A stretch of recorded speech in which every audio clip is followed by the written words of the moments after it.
And we are live. Welcome, DoorGrow hackers, to the DoorGrow show. If you are a property management entrepreneur that wants to add doors, make a difference, increase revenue, help others, impact lives, and you are interested in growing your business and life, and you are open to doing things a bit differently, then you are a DoorGrow hacker. DoorGrow hackers love the opportunities, daily variety, unique challenges, and freedom that property management brings. Many in real estate think you're crazy for doing it.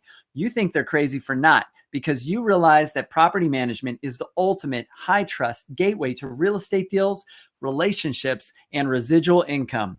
At DoorGrow, we are on a mission to transform property management businesses and their owners. We want to transform the industry, eliminate the BS, build awareness, change perception, expand the market, and help the best property management entrepreneurs win. I'm your host, property management growth expert, Jason Hull, the founder of Open Potion, Gather Kudos, Thunder Local, and of course, DoorGrow. Now, let's get into the show. And today I'm hanging out with Thad Tarkington, and Thad is from FilterEasy. Thad, welcome to the DoorGrow show. Absolutely. Thanks for having me. It's great to have you. So I love connecting with other entrepreneurs, and you've built a sizable, significant business. And today we're going to be talking a bit about entrepreneurism, and we'd love to hear a bit about your company and showcase you guys. We've had FilterEasy on the show before, one of your team members.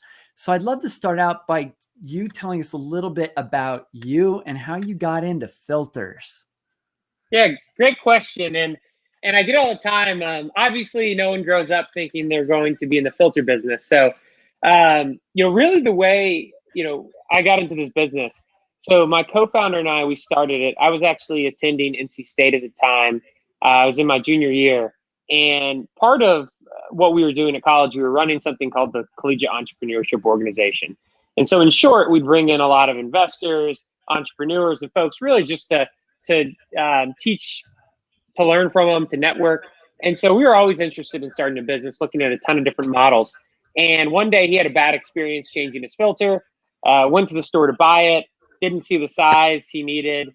So I ended up grabbing one, thinking it might fit. It didn't fit. Of course, he had to return it. They didn't have the one he needed. And so really what he thought would be a 5-minute task on a weekend ended up kind of ruining a Saturday. And so we were talking about it. We actually happened to be out in Chicago for an event. And, one thing led to another. We were thinking, this seems brilliant, and so we started talking to everybody we knew, and we heard the same feedback. It was, man, I know I should change it more often, but I never remember. And so we proposed, if the exact one you needed showed up on your door and the day you need it, is that a service you would use? And, everyone pretty much said, why would I not? We got the feedback of, well, if the quality is good, if the price is right. And so that's when we said, all right, if we can get a good quality product, there's good margin in it, we could have a business here. So, we started working on it. I think, within 2 or 3 days, we were putting 20 hours a day in. We were sleeping on a little couch. Actually, it was this place at NC State called the Garage. And, it was a tiny little conference room. And we basically, it was supposed to be like a shared space, but we put up a little sign, it was our office. And we were sleeping there. We'd wake each other up and be like, hey, you have class in 5 minutes. And it was about 3 or 4 months later, we had got the basics in place, started to see that, this model could work. And we ended up actually leaving school full time then to work on it. So that was kind of the basis of how we got into it. So no background in air filters, really just saw an opportunity and jumped at it. So over time, I'm sure you become an expert in air filters just by nature. Absolutely. But so who's we? You're talking about we in the beginning. Yeah. So I started a company with one other person named Kevin. So we had met at NC State, and so a little bit, I guess, the lineage or history of our business. So we started, it was November 2012. We started working on this. March of 2013 is when we actually left school, and it was right in the middle of the semester. We ended up moving to South Carolina to do this business kind of accelerator incubator. The idea was, hey, you get free rent, mentors, et cetera, and we kind of help you out. So we did that for a few months. We actually moved back to Raleigh to grow the business. And so this is about 2013, we actually started taking our first customers on. And then in 2014, we launched the website you'd see today. So what a lot of folks in, I guess, the property management side of our business might not know is we started as a direct consumer business. That's actually the larger portion of our business, although the property management's growing extremely fast. And so the concept was, homeowner would just sign up online for this. So in March of 2014 is when we launched. It was just two of us. Later that year, we added two folks. One was in customer service, so like answering the phones, helping customers, and then one was in our fulfillment side, actually shipping the product. And it's grown, rather fast since then. I think, at the end of 16, I think we had 20 employees. Last year we had about 50, and now we have almost 120 employees. So it's definitely, we've kind of finally hit that uptick where it's really taken off. And we added the property management in about 2015, so about 3 years ago now. Nice. So I imagine you've had a lot of hurdles as an entrepreneur to move through that time period. I mean, you just breezed through it like it was nothing verbally. Yeah. Right. And you're laughing because I know, because I get to see inside a lot of people's businesses. Yeah. I'm in groups where I get to see inside other people's businesses, and I know being an entrepreneur, what it's really like. And so give us an idea of what has enabled you to scale, because not everybody's able to do this that quickly. Going from just being a solopreneur to having a team is one of the most painful transitions I see business owners go through. So how did you navigate through that initially? Yeah, so I'll use an analogy that one of our mentors has shared. And actually, I'll take a step back. I think one of the best things we've done is bring on good mentors. We don't know everything, obviously, and just the rate it accelerated, how fast we've grown, and what we've accomplished. Things that we could deliberate, and come up with 10 solutions. They said, "Hey, we've done it 20 times. This is your best path forward." And this is the one. Yeah. So mentors have been really helpful. One thing I think they told us early on is, entrepreneurship's kind of like skydiving without a parachute, and you have to make the parachute on the way down. And so, and the way they described it is kind of, as an entrepreneur, you're doing everything, you're wearing a lot of hats.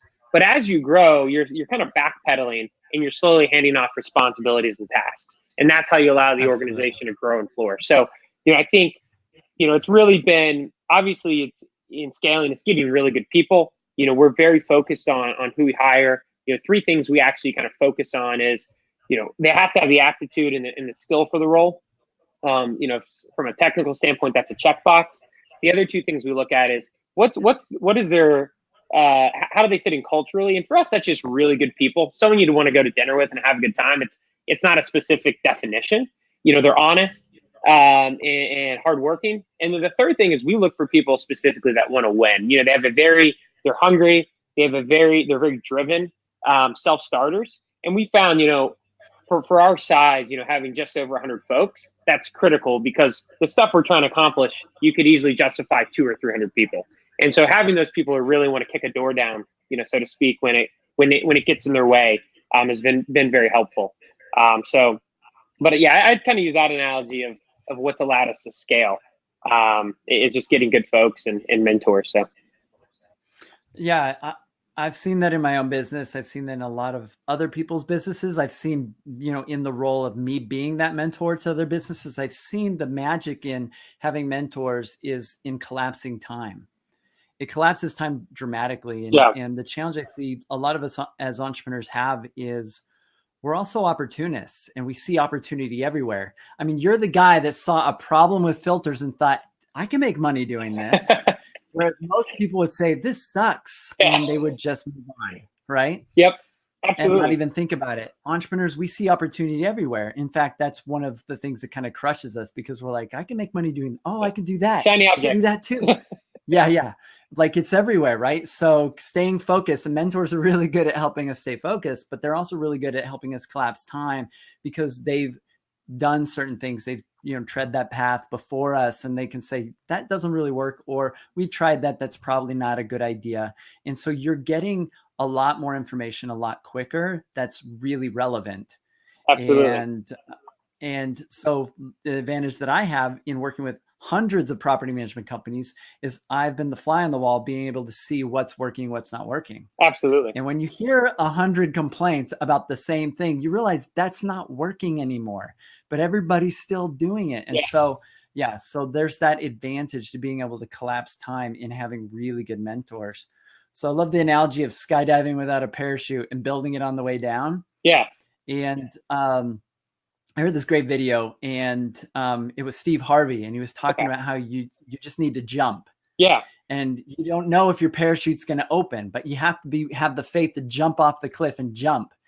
And that's where it starts. And he says it may not open right away. You might hit some rocks and like it'll be painful and it'll be scary. But if you don't jump, it will never open. You'll never get that opportunity. So sometimes it's just that jump that's the scariest thing to do, is take that risk. I'm going to start a business. I'm going to quit doing school and we're going to go do this incubator thing. And I'm sure you had a few people say, absolutely, that's a little crazy. Why don't you just stay in school and get a job? Yeah. Did you ever hear any of that? Oh, absolutely. I could tell you dozens of people, and some of them even mentors now, where they were like, the time you came to me and said, hey, I'm going to drop out of school and sell air filters, they're like, I thought this kid was crazy. So, and it sounds crazy. Yeah. And I think you're absolutely right of, the whole leap thing. Maybe, I mean, not even maybe, we were definitely naive. And at the time I'm thinking, what's the best outcome if I get my college degree? I'll go work at IBM. It didn't seem that exciting. Right. And so I remember we actually went to the front office at NC State and said, hey, just curious, we're considering leaving. If we wanted to come back, what's the process? And I believe that the woman at the desk, she pulled out a form and says, you fill this out, it's $50. And it was one page. You're like, that's it? All right, we're done. And so, I think you're like, okay, the risk is not so bad here. Exactly. It's less. Oh, sorry. I think I lost you there for a minute. Am I coming back in, Jason? Yes, I hear you now. Cool. Sorry about that. Yeah. It's definitely, it was definitely a risk analysis.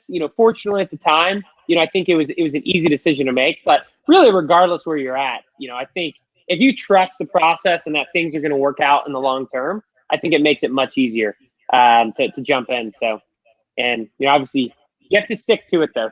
Things, I could go for hours on things that didn't work out for us early on. So, sure. And I think that's a defining factor among entrepreneurs is we are so resilient and adaptive, and we will just keep moving forward, even if we hit roadblocks, even if we get stuck. Even if it gets painful. And you mentioned trusting the process, but there needs to be a process to trust. And sometimes we have to get that from a mentor. They can say, here's the process that we're going to take you through. Here's the process that we're going to do. And they can say, we've helped other people do this. Trust this process. And it's a lot easier to trust that process. Most entrepreneurs don't have a process to trust in at all. Yeah. They're just winging it. And that's terrifying. That's far more scary. That's far more risky. And that's how a lot of us start out initially until we get a mentor, until we find somebody. So I love that you shared that. So now you also mentioned culture being a big part of creating. Well, let's take a step back. You mentioned your ability to offload. And I've seen this, the ability of the entrepreneur to be willing to let go of things and to offload is directly connected and proportional to the level of growth a company is able to see, period. Yeah. And so if you're in that high leadership position and you're king in the organization or emperor, it's easy to become the emperor with no clothes. Or it's also very easy to create a system and a process that creates the protection and support that you need, where other people are driving outcomes and you're letting go of things. Now that's really scary for business owners to do, especially when they have this myth in their head that they're the best. I can do it better and faster than everyone else, right? Yeah. This is this lie that we tell ourselves as entrepreneurs to justify staying small. Yeah. And it's really hard to give that up. So how initially were you able to kill that? Was that something that mentors sort of coached you through, or because there's this idea initially, this is my baby, I'm creating this, I know all the ins and outs, and now I have to give up a significant piece of this to, and who was this first strategic role that you brought in? Yeah, so let me jot a few of these down. I'll make sure I hit them all. Yeah. So Who was the first strategic hire or role that you brought in to take something off your plate?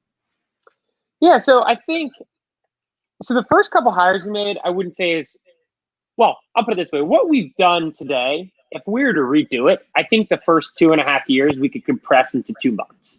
Right. Which Hindsight being 2020. But to answer your specific question, I think early on we brought on someone to do customer service, and what we realized is we were thinking, we can't.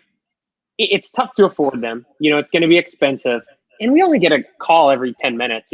I can handle it. And what one of our mentors told us is, you can't focus, just like notifications on your computer and the new features that come out with to quiet them. You can't focus if every 10 minutes you're working on something, even if the call is only 1 minute long, you're only on the phone, 6 minutes an hour, you can't focus and get anything done. And so I remember we were in a meeting with them one time, and I was like, hold on, I got to answer this. Like, we have to get every customer. And they finally like, you've got to get somebody. And so we ended up biting the bullet there, and that was very helpful. We did the same thing for shipping and fulfilling. And then, so those roles kind of scale with the organization. Then eventually I realized, like, I'm not an expert at, well, especially at the time, in digital marketing. Obviously, you learned a lot now, but, that was our core business, was acquiring people online. And so I think it was finding that first really good person that could help us, with digital marketing and acquiring customers. And so, from there, the roles have grown, but it was really just realizing, how do you value your time? What do you spend your time on? And then to answer your other question on how do you trust people, I'll go back to that first role, although, wasn't super strategic, was the amount of times I'd sit there and bite my tongue when I heard them talking to a customer on the phone. I'm like, no, like I would, that's not how I'd say it. Right. But I think it's finally learning, like, one, I don't know everything. I'm not the best at everything. I'd be the first to tell you that. And two, it's, while it may not be, the exact same experience you'd give or the same energy you bring to a situation, it's critical if you want to scale. And I'd say early on, we were kind of hell bent on, hey, we want to take this to, tens of millions of customers and really be the largest brand and the dominant player in this space. So like, that was our goal. And we kind of knew if we wanted to get there, it's something we'd have to get over. And actually, I think about some of these, I think you have a really strong, Facebook group, and I read a lot of those comments and look through and try to understand where our partners and our customers' heads at. I see a lot of people post all the time of, kind of these negative posts around, hey, I hired this person, they didn't do a good of a job. And then people start to get on this train of, well, I can do it myself, that's why I do it that way. But I think the trap you fall into that you alluded to is, you can always say, hey, I do it the best, but you can't replicate and duplicate yourself. And there's a ceiling to that. And so, I think it's just trusting that, other people, they may not do things the exact way you do it, but they'll actually come up with things that are better and unique that you'd never think of. And so, it's hiring good people, it's trusting them. And, I think it's thinking long-term as well. So, and not getting too carried up in these small little things that don't go perfectly. So. Yeah, you mentioned some really interesting things. One, you mentioned interruptions. So in Gary Keller's One Thing book, he mentions that there's some study where they realized that one interruption costs on average about 18 minutes of productivity. And so and one interruption happens at least once every 18 minutes, which most of us, it's our notifications on our phone, somebody walking into our office doing sneaker net saying, hey, Thad, what's going on right now? It could be the wife calling, like all of these things are interruptions. And if one interruption happens every 18 minutes, you really are spinning your wheels because you have to get back into what you were thinking about, rebuild that house of cards in your mind that you were working on. And so you're not able to get into deep thought. And if you have an entire team that's being interrupted constantly, then the entire team is having problems. So have you heard of Basecamp? The software, the company? The software, yeah. Yeah, absolutely. Yeah, so I hung out with Jason Fried, Cool. Basecamp for like 90 minutes. And I was really frustrated in my business. We were really stuck. And he wanted to show off Basecamp 3 because I was one of the customers that quit and left Basecamp 2. And he was like, you got to see what we've done now. I was like, okay. So I hung out with him for 90 minutes, explained like my business. And one of the things he explained to me is we talked a lot about why he hates Slack. And a lot of businesses use Slack, and it was all about the cost of interruptions and how it causes everybody to have to see everything from every room that they're in order to have context, and they're all interrupted constantly. And so just by eliminating Slack and implementing some of the things I learned from him, we cut our staffing costs in half overnight. Literally cut. Well, we could also say we doubled our productivity, right? Yeah, so I didn't go fire half my team, but we really cut our staffing costs in half, and our business got really quiet. It was amazing. I was able to think more. Everybody on the team was able to think more, because all of our communication became asynchronous, and it had context, and only the people that needed to be looped in were tagged or looped in the communication. And so killing interruptions is absolutely critical if you want to progress as an entrepreneur and have your team progress. The other thing you had mentioned is trusting others. And a lot of times I think there's this myth that we're always faster or better. And I think we need to get to the point where we can hire people that are better than us at things. And that's absolutely possible. But even initially, if you can just believe that they may not be absolutely 100% as good as you at this, maybe they can at least digest that. But I think what would be helpful for the listeners, if they can realize done is better than perfect. And your ability to create done is always going to be capped. You have a limited resource called time, and you are the one main bottleneck in the entire company for growing and scaling the business. And so if you can offload anything, even if it's not 100%, you're allowing yourself the freedom to be able to grow and scale. So I love that idea. That's actually, it's funny you mentioned done is better than perfect. That's actually one of our internal core values. And, the reason being, it's, you run into that trap all the time of a project. It takes, a week to get it 90%, and then you end up spending 2 months because there's all these things that aren't perfect. You never get it up. And so, we realized if we really wanted to accomplish, all the things we put on our 2019 goals, for example, that we'd have to, and we'd have to get it good. We're not going to put out junk, but as long as it's done, we're making progress. That's better than having, everything perfect. So I think that's absolutely critical. Perfectionism is death for entrepreneurs, because nothing's really ever perfect in a business. No. And businesses are not perfect. Those that are trying to create perfect businesses, they're trying to get everything so perfect and so dialed in. They're the ones that really don't see growth. Rapid prototyping, or just creating or seeing what sticks and works, always tends to move a business forward far faster. And so, that's something that we believe as well at DoorGrow. And one of the things my mentor says is perfect businesses are out of business. The only perfect businesses are out of business. And so those are the only perfect businesses. Everything is exact. Everything stays the same because it's dead. And that's just not business. In business, it's always a juggle, because as soon as you ramp up one major piece of the pipeline, something else then feels pressure and noise and breaks. And so it's always a juggle between all the different major functions in the business, including lead gen, nurture, converting people, sales, fulfillment. You ramp up sales, fulfillment breaks somewhat, right? And so it's always a balance. It's always a juggle. You're always bringing in new people. And so if you can live in that space and be comfortable with that as an entrepreneur, you can have a fast growing company. But if you feel like it has to be perfect, then you're holding onto a unicorn that doesn't exist. You're trying to create something that is a mythical creature that is unattainable, right? Absolutely. Yeah, and I tell anyone who's on the fence there, and it's something to me, our reputation is everything. We've got customers both on the consumer side, very few, but a few on the property manager side that didn't have a good experience. We screwed something up. It's 100% our fault. And anytime, I see those reviews come in, I want to fall out of my chair. It's terrible.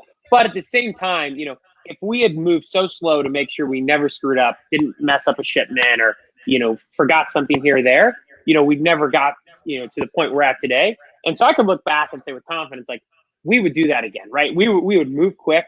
I think, especially at our stage now, our goal is to improve it. But you mentioned for us, we ship a lot of product. That's the challenge we're always facing is, to be efficient. If we scale up and add a ton of customers, we also have to scale up that other side of the business, the operations. We're moving a lot of product. And so, but it's something I think you just got to trust. Like, where do you want to go? What's that look like? And know you're going to have some bumps along the way. But that's been a tough one for us to manage. But emotionally, at least, is seeing those mistakes along the way. But I mean, it's part of it. So. Yeah, and as entrepreneurs, we are really adaptive creatures, and we can handle it. I think we need to recognize that that's normal. Yeah. Like it's normal to feel like you're winging it and the business feels a little bit out of control and crazy. And the bigger you get, the less control you're able to have over every piece. And you have to really trust people. So earlier on, you mentioned a big piece of your ability to scale and grow. You mentioned culture. Yeah. And I think a lot of people hear this, like especially smaller business owners or solopreneurs, they hear this culture thing and they go, that sounds like fluffy bullshit. Like they don't get it. I used to be that guy. Like I'd hear people talk about culture and culture is everything to me now. And I get it. So how would you explain this to somebody that doesn't understand the importance of having the right fit or believers in your organization versus just finding people that can do the work? Because one of the big complaints is they're like complaining about millennials and they're like, and they have this old school mindset. I'm throwing money at them and I'm paying them and they should just be happy and do the work. Yeah. Yeah. So one, to start off the millennial thing, technically I'm a millennial. So, and I don't know the age cutoff. Maybe it's 37 now. I can't remember, but so a lot of folks are millennials. I know. And I mean, we have a ton of them on our team and they work hard. Right. And so I think this whole idea that people don't work hard anymore, I don't see it. Right. And I think, you're going to find some people that don't. And so one of the key things we're looking for in building culture, I think it's all about the hiring process. And so, we, for us, like when we're interviewing, we have them meet with multiple folks on the team. We really dig into, what's your work style? What level of energy do they bring? How are they going to fit into the team? And so, I think of someone's attitude, right? If someone has a negative attitude and everything's a can't do, that's really going to drag down the team. That's really going to dampen the culture. Something I always, tell everybody is like, I know I'll talk to other companies and like, oh, culture, we do beers at 4:30 or we do a baseball game. And I think those things are great. We do those things as well. But the number one thing I've seen where people light up, they're excited, they're energized, they're passionate, it's when we're growing fast. It's when, when we're hitting our sales numbers or our user acquisition numbers. When we roll out new projects and they're successful, that's when people have that natural energy. They jump out of bed in the morning. It's not when, hey, we're going to go to beer at 4:30, right? And so I think, that's really where we focus is who are people that can get rallied around that? And look, that culture may not be for everybody, but ours is definitely a culture of winning, of growing, of moving fast. And so if you can be a part of that and we build a whole, group and tribe of people that are focused on doing that, it kind of takes care of itself. So we don't have to work too hard on making sure that, we have different events and things lined up. I know everyone on our team, they appreciate it. I enjoy, being a part of them. But really, it's that day in, day out, that grind. It's having good people that have your back, want to work hard. And so that's what we've done to create culture. It's all in the hiring. And kind of, good people, they take care of everything else on their own. So. Yeah, in companies, you'll see people try to create two types of culture. You'll see people try to create let's create a culture that's really super modern, that's like Google with like all these cool amenities and and it's like frat house culture. Let's try to create that. But if you were actually at Google, the culture there is a work-based, high-paced culture from everybody that I've heard. And a lot of those things just have dust on them. They're not really used. Yeah. And if they were being used, but they're attractive for recruiting, right? Yeah. Or recruiters will leverage and use those, but they're not really part of the culture. The culture that really inspires millennials, I believe, is having meaningful work. Absolutely. Having purpose and winning, like you said. So the frat-based culture, or there's which people are trying to be buddies and be best friends, but they still go home and complain about their boss, and they're still showing up at a job they hate, and they're just getting paid, and they're complaining about their work. That's the majority of I think humanity. And then these people want to hide. Those people are trying to hide in a business. They want to show up, get paid, and do as little as possible and get their paycheck and hide and not, ruffle any feathers, not, do anything, really too difficult. And then you have people that love a momentum-based culture. They love winning. They love the feeling of winning. They love being part of something that's succeeding. They love being part of something with vision. They love seeing results. They love knowing that they've contributed to something and that they're making a difference somehow in the world. And that's why businesses exist, is to solve a problem. FilterEasy solves a problem. Like, it's a real problem. Yeah. Like you mentioned at the beginning, there was an all-day filter change. Yeah. Right. It's like, that's ridiculous. Like, like it's wasting your entire day. You're driving around, you're doing all this stuff. There's this all-day filter change, and you're solving a real problem. And if a business doesn't solve a real problem, it's not really a legitimate business model. Right. And so I think momentum-based entrepreneurs and true entrepreneurs, we want to see the world a better place. We want to see something positively change. We want to see our team positively impacted, and we want to create that culture. We want to see that our business and our products and our services are making a difference. Yep. And which is very different than all those hires out there. Their perception is that if you're a CEO of a million or multi-million-dollar company, then you're probably evil and you're probably trying to steal from everybody. And because that's what they would be if they were put at the helm of an operation like that. Yeah. Right. And that's why they're not. They don't have that. That's why they're hiding inside a company. Yeah. So yeah, absolutely agree. I think culture is absolutely critical. You can find lots of people that can do a job. Yeah. But are they real believers in the organization and in the values that are set there? That's far more significant. And so, absolutely. And progress, I think. And you mentioned perception. I think, like, I'm no expert on, fulfillment and happiness in general, but some of the stuff I've read is that, it's that perception of progress. Do you feel like you're hitting your goals and making progress? Whatever scale that's on, some people's scale of progress is much greater than others, but, that can lead to fulfillment and happiness. And so, I think that's definitely important, as well and also as an entrepreneur, I think one of the exciting things, you get to pick people you want to work with. So if you're looking around the room complaining, don't forget you hired them, right? So I think one of the keys is, and start early, right? If you're going to grow to thousands of employees, it becomes really hard to turn the rudder on that ship when you've got 500 already. But if you start when you have 2 or 3 employees, it can, because eventually your employees are going to start hiring others, right? And that's where I think it's critical to get that key management group in place and that culture at that level. So. Yeah, absolutely. I mean, really, I ran into a business owner at the Florida NARPM event, and he was complaining really strongly about his team and about millennials and all this stuff. And I think one of the mistakes we make as entrepreneurs, because we are economically motivated, a lot of times we want to make money, and money we see as basically a symbol of our level of contribution and impact in the world. The challenge is not everybody's money motivated. Yeah. A lot of members of my team are motivated far more by things that are not monetary, and, being able to contribute or being able to get recognition, or these things might be more motivating. And so just throwing money at people doesn't inspire more motivation.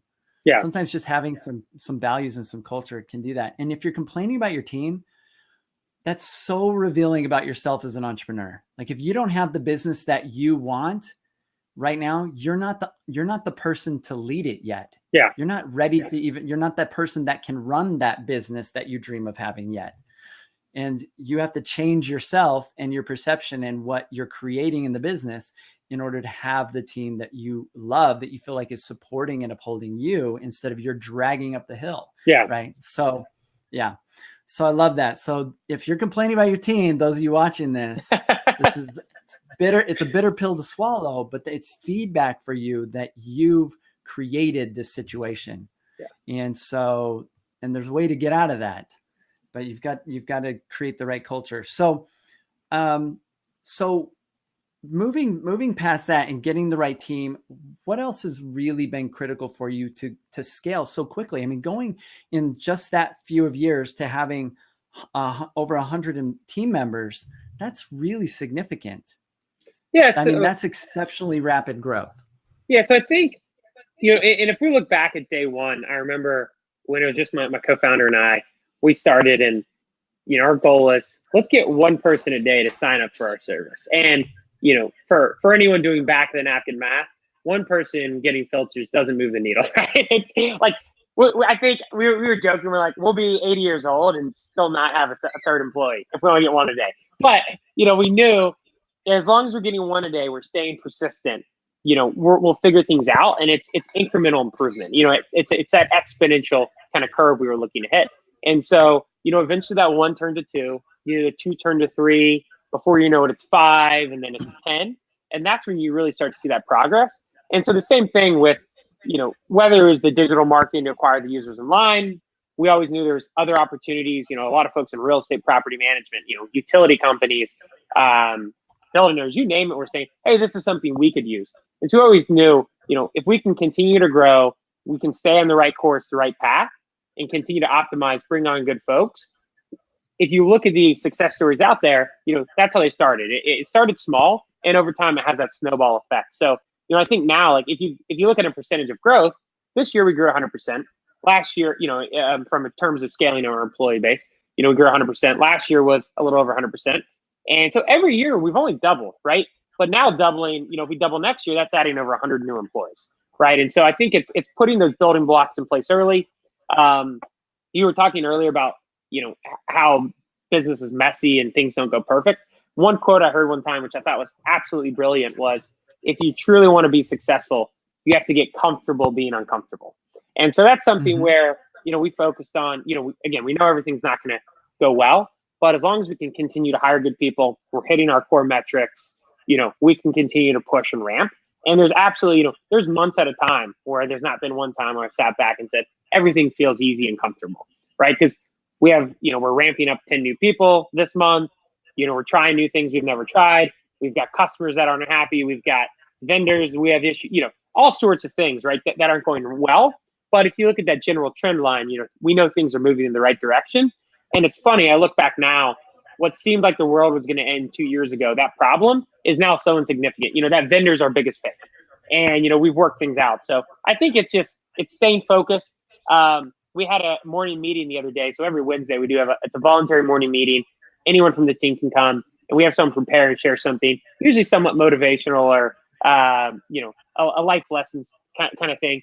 And the person had shared, in business, you want to be kind of macro long-term focused, but micro urgent. And I was like, I thought that was cool. You've got to work every day. You can't sit in your office all day and just dream about, getting to 10,000 doors or whatever that number may be. You've got to do the work. But if you have your eyes set on that, long-term, what are the key things I have to hit along the way? And you'll get to them. I know we always set these goals. And I remember at one point we were like, if we ever got this big, we've made it. We're a good organization. I remember when we finally hit that number, I was thinking, gosh, this is so small. Now the numbers appear, and it's, I kind of feel like a dog chasing its tail. Like, the bar is always moving, but that progress is exciting and fulfilling, and growing and building something. So not sure if that was super clear to answer your question on the scaling piece, but that's kind of our experience with it. So.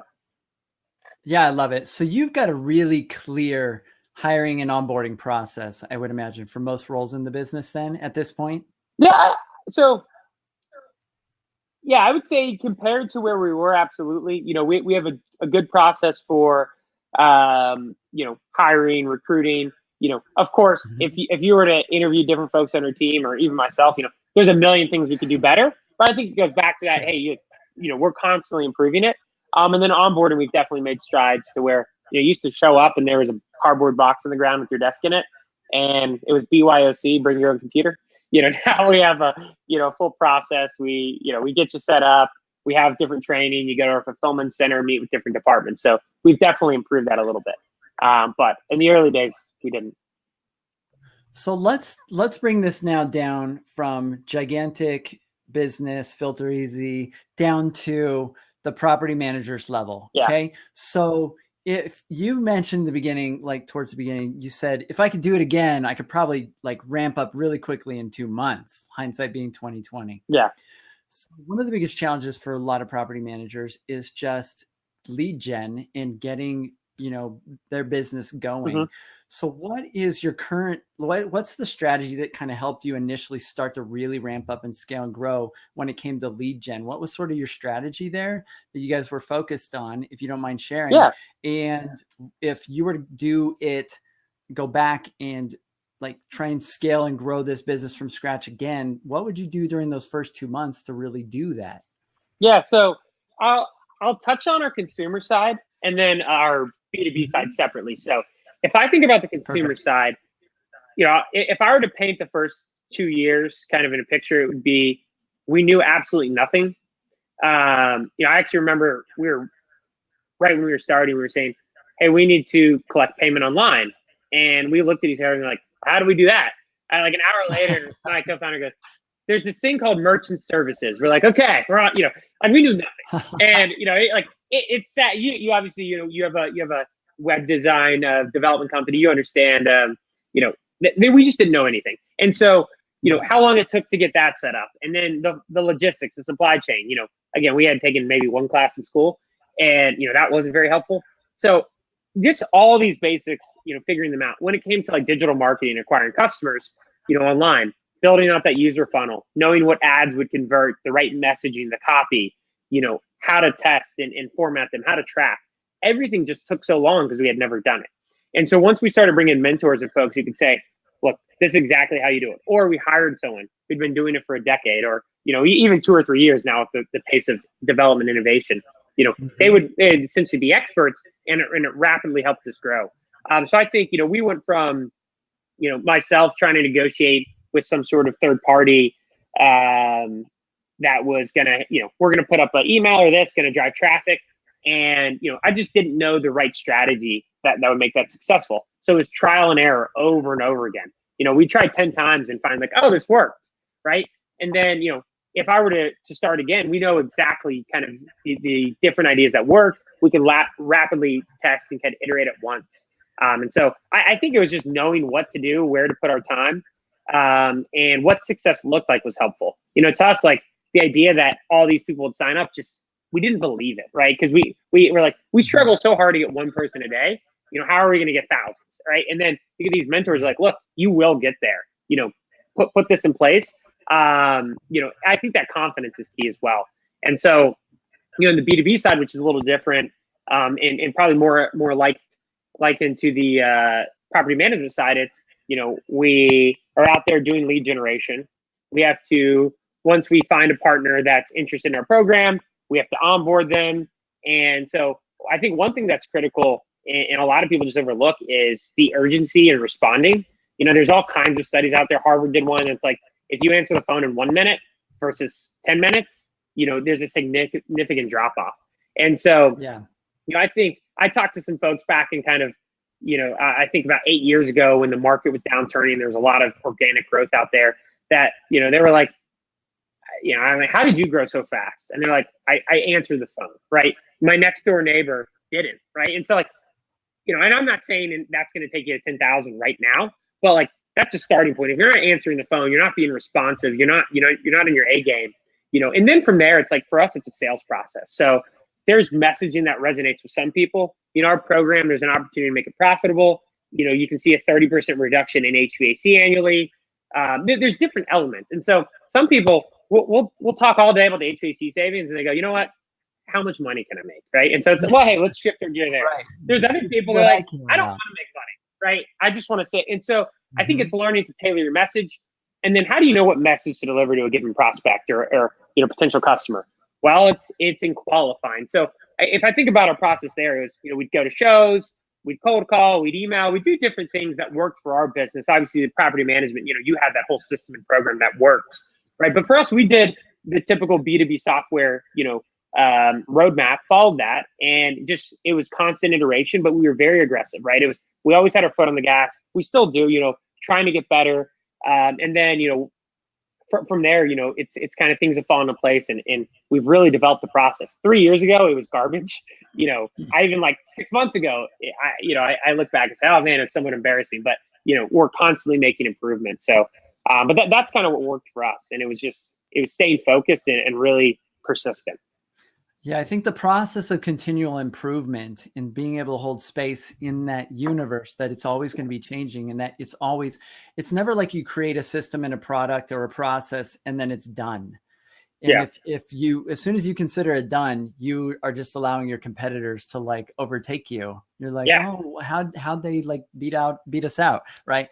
So Yeah. yeah, there needs to be this constant innovation and improvement. So you had mentioned it, like one of the biggest things, like struggling for maybe 2 years that you could have collapsed into 2 months. All of it sounded like it boiled down to, if you could have just gotten the right mentors at the right time, you would have like collapsed time significantly. Now, a lot of people at that level don't get mentors. They try to watch YouTube videos, read every book, do everything on their own. They try to do everything themselves because they think they're smart enough or good enough that I don't need to pay somebody to do this. Now, the myth that they have is mentors are expensive, which is true. They're not usually cheap people to bring on or to work with. They believe they're expensive. What would you say to them versus all the trial and error that you went through in the business and how expensive that really is? Yeah, so I'm going to use this thing I heard once. I don't know if this is true, but the concept rings true.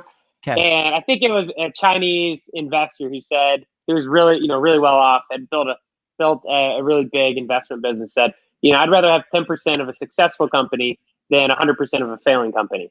And so, and to us, I look at it and say, you're absolutely right. It was a knowledge gap. We didn't know what we didn't know. We didn't know where to focus our time. And so, one thing a mentor told me too, that I actually think is, a beautiful part about finding good mentors and experts, whether it's employees or, outside consultants, et cetera, depending on what's applicable at the time. You really can learn quick. One of our early mentors said, look, we're going to work together in 2 or 3 months. You're going to be looking at me and you're going to say like, yeah, I know this. You've already told me, right? Or you're going to feel like all the value's been gained. And, while that can be, true, if we didn't bring them on, we'd probably be a tenth the size we are now at 15. So, the dollar amount we paid them is minuscule in compared to the ROI and the growth. And actually, Absolutely. Not to get into too many details, but, I remember one of our ad campaigns one time on the consumer side, we were kind of banging our heads and it was like, we talked to someone for about 30 seconds somewhere that was a mutual contact, a friend, and they said, hey, have you considered trying this? And we said, we'll try it. I think we went on one of these platforms and we literally flipped a switch and results 4x. And so if you think about that 30-second conversation, could be worth millions of dollars in value to our business. And so I think that's where, again, even like some of the mentors early on, we gained 80-90% knowledge up front, but we still work with them today because, that incremental value they bring is definitely worth more than the cost in whatever sort of, method we've incentivized them to work with us. So, but yeah, absolutely. I think that's huge for us. So. Yeah, I remember when I committed to a mentor after having some bad ones, having some bad coaches and some failures. And I went to my wife, Ashley, and I said, hey, I just signed up with a new coach. And she was like looking at me and I said, and I just dropped $3,000 and it's going to be $3,000 every month. Right.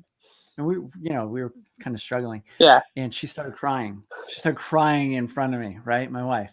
Now, luckily it panned out. Like we tripled our revenue. Yeah. That year and working with him, but that's $36,000. Yeah. And that was his pilot, like cheap version that he was doing. I was like, he was beta testing with me. Right. Yeah. So I spend more with him now, but over that time period, we tripled in revenue. Yeah. We're now $1 million company, and going from, being that small to that much growth in a year's time wouldn't have been possible without him. But I could have muddled through it like I did the last decade doing website design and other stuff we were trying to do, consulting property managers and trying to figure it out all on my own.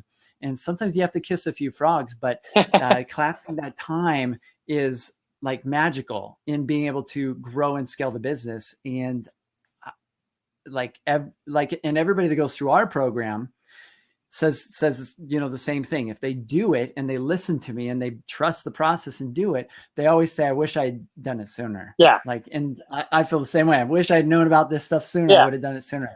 Absolutely. So you mentioned the urgency and response. You mentioned that availability being so critical, answering the phone, having a sales process, qualifying prospects.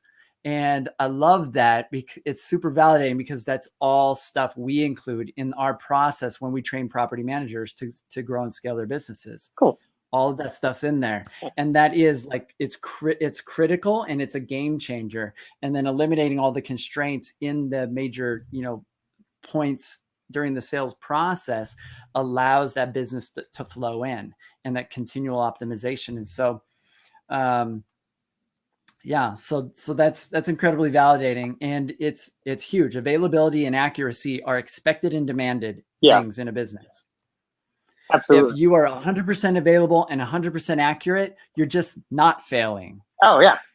That's it. Like Absolutely. And I use the analogy in our trainings. One of the analogies I use is of a waiter. If a waiter comes to your table and he's 100% available and 100% accurate at bringing you the right food, you don't even notice that they're there. You just, you're with your people and you're eating your food and whatever.